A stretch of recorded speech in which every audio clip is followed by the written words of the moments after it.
It is not the questions that you ask on the interview, it's the number of candidates that you interview. I can see the whole wide world with these two eyes, and I can be whoever I wanna be, 'cause it's my life. Hi, thanks for joining us for another episode of Ask Spurrell CPA. And today we're talking about interview questions don't make bad candidates good. That might be interview questions don't make bad candidates good. So for that I have Trevor, my business partner at Inspired Methods. So Trevor, how has it been moving into the accounting office the last few months? What have you learned here? Well, it's been an adjustment, Yeah. right? Going from working in your home at your desk with all the distractions that are there. It's been a great shift, just getting involved and getting into the groove of, doing things differently. It's been better because we're working on a better schedule now. We have more focused work time, which allows me to get a lot more done, which is great. And then, just being able to interact with you on a day-to-day basis, I'm learning a lot from you and able to really put that into place into my own life. And I can see how our business is going to grow and really start to shine. Right? Yeah, we're working towards that entrepreneur center, right? Eventually. Yeah, absolutely. So the quote that we have here today, Jim Collins' quote, talking about those who build great companies understand that the ultimate throttle on growth for any great company is not markets or technology or products or competition. It is one thing above all others. It's the ability to get and keep enough of the right people. And the stats back this up, that 50% of Canadian small businesses fail, and 23% of failed business owners will say that they failed because they had the wrong team, which is the third top reason that business owners cite for failing. And we're talking about interview questions don't make bad candidates good. And the story that we have is we get business owners, they're struggling to find the right team. And they're just simply overthinking the interview questions. And they think if they somehow ask better questions, that they would find better team members. Right. So Trevor, what are the questions you think these business owners need to be asking? Well, I guess the first thing is, can a well-written job ad eliminate a lot of questions that you need to ask? 100%. So, we can start listing things like where you're going to work, what are the hours that you're going to work, is there any travel or overtime expected, or after-hours appointments, evenings or weekends, what's the rate of pay, if there's any other perks included. Just get them in the ad. There's no reason to tie up the interview time or deal with candidates who are a bad fit. We can put those questions right in a well-written ad, and if it suits them, they're going to apply, and if it doesn't suit them, they're not going to apply. But there's no point delivering that information on a one-to-one basis. Right.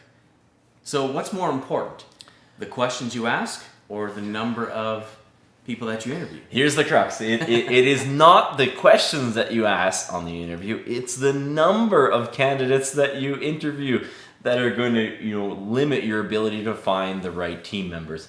And I'll use the sports analogy. Okay. And let's pretend that you're a scout for an NHL hockey team. And you're talking about what questions I'm going to ask this person after the game that's going to help me find the best player to play on my team. Well, would you be better off asking more questions, or would you better off looking at more games and seeing more players if you want the best players on the team? It doesn't, the way you scout that player does not make them better. Right. It's just the fact, did you see the right player who belonged on the team in the first place? That's generally the biggest limiter of growth. It's the same thing in business. We're overanalyzing the questions that we're asking when it's just the wrong fit. That makes a lot of sense. So the next question is, how many candidates should you aim to interview to fill a position? So the question that I'm going to, the number that I'm going to throw out there, I don't have a huge amount of science to back this up, but it's just going to put it in perspective, and it's going to be a good guideline that's going to scare a lot of people. Is I would suggest, if you want to fill a position in your organization, that you need to interview 100 people. I just saw some HR people's minds just go. 100 people. So if you want to find the best person, Don't think about asking 8 people who you see better questions. Think about seeing 100 people instead of 8. That's going to, help you find better people. Wow. So why do big businesses normally get better talent than small businesses? Because they have that HR position that you talked about, and their sole job is to look at resumes and bring people in for interviews and correspond with them over and over and over again, where the small business owner just does this when they need someone and they're in a time crunch and they spend as least time on it as possible, and they just see less people. Right. It's not about the questions that they're asking. We're not having them, descramble the Rubik's Cube in the interview. It's not about that. They just need to see more people, and the big businesses generally see more people for every candidate that they want to hire than the small businesses, and that's why they get better people. Okay. So next question is, how can a busy business owner possibly interview 100 people? So I think the hack, if you want to outpace those big businesses, is you need to do a group interview. You only have so much time to do these interviews, and if you can come to the conclusion, if you can come to your senses on, it's not what I asked them, but it's how many people I see to get the right person. The way to see more people in less time is to see those people in a group interview setting. You can just see so many more people. Okay. So then how can you avoid asking common interview questions in the group setting?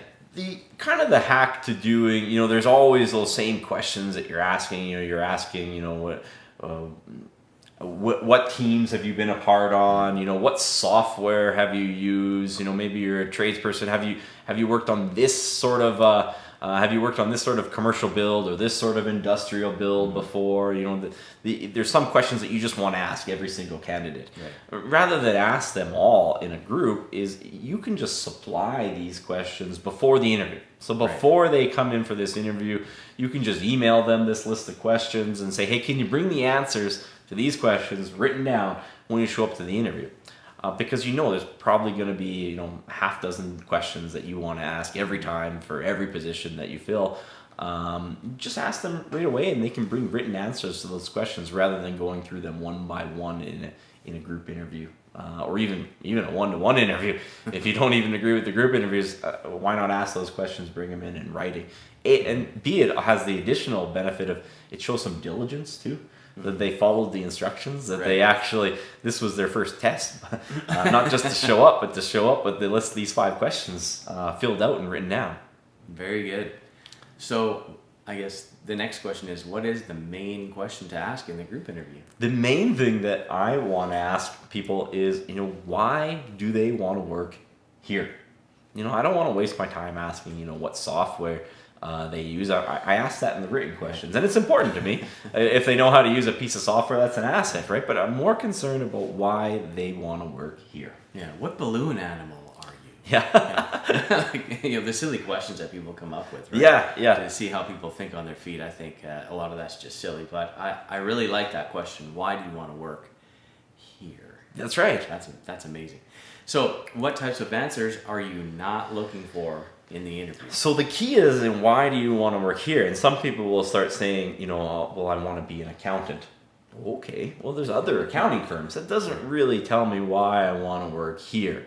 Or, I just got laid off from this organization. Same thing. That doesn't see why you want to work here. I just finished my 4-year degree at U of A or Grant McEwen or NAIT. Well, okay, there's other accounting firms who want people with an undergrad degree, majoring in accounting. Yeah. That's the type of thing. It's not really telling me why they want to work here. That's just a generic why I want to be an accountant or work in an accounting firm, or why I want a job to pay the bills. Yeah. That's not really the important part. So then what is the most important answer that you're looking for? So the important answer is you need to see that this person actually connects with the problem, vision, mission, and values of the organization. There's got to be something about your business that speaks to this particular candidate that goes beyond their career objectives. It goes beyond their monetary objectives from just wanting to collect a paycheck. It goes beyond logistical concerns of this is a closer or location to where I live. And it speaks to something that I'm doing some sort of work that matters. And I believe that this organization has the same opinions and values of me, because those are things that employees will stick to when times are harder. If there's something that connects with them, that means, when they get an offer for $1 more an hour, they're not leaving because they actually want to do the work that they're doing at this location, or, they move houses from one place to another in the city. They're not going to leave just because somewhere else is closer. Because there's something within the business, a specific problem that you're trying to work on. In our business, it's helping Canadian business beat the odds. They are really passionate about helping business owners.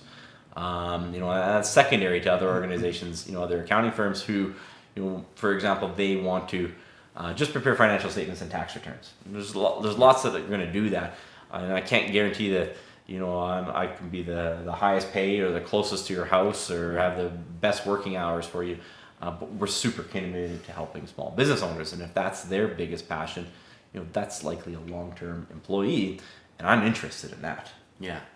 So do you read the resume answers to common questions before the interview? I absolutely do not read the resumes or the answers to the common questions before the interviews, because I want them to show up. I want to have a good impression with those people. We've all met those people who come into interviews and we know we're not going to hire them. 60 seconds into the interview, never mind even 5 minutes, we know 60 seconds into the interview, this is not the right person. And think of how much time you can waste in reading all of those applicants. Heck, half of the people who apply and submit a resume will never show up to an interview anyways. So why do I want to read those before I know A, they're going to show up, B, I'm going to have a good initial impression of them, and C, they have a really good answer to that question that tells me why I want to work here, which is different than why I want to do the job that you're posting for. So I don't read them. It's just a time hack, And after they come to the interview and they show me those 3 things, now I'm going to read their resume. Do they have the type of skills and experience that I'm looking for? Now it becomes important because they're one of many, and I just spend so much less time reading resumes. I'm only reading resumes for people that have a shot. That makes a lot of sense. Yeah. So that's what we have here today. Thanks again for tuning in. As always, hit the like and subscribe button so we can continue to deliver you tips on how to beat the odds at business. And please leave your comments and questions below so we can address them in future videos. Thanks very much.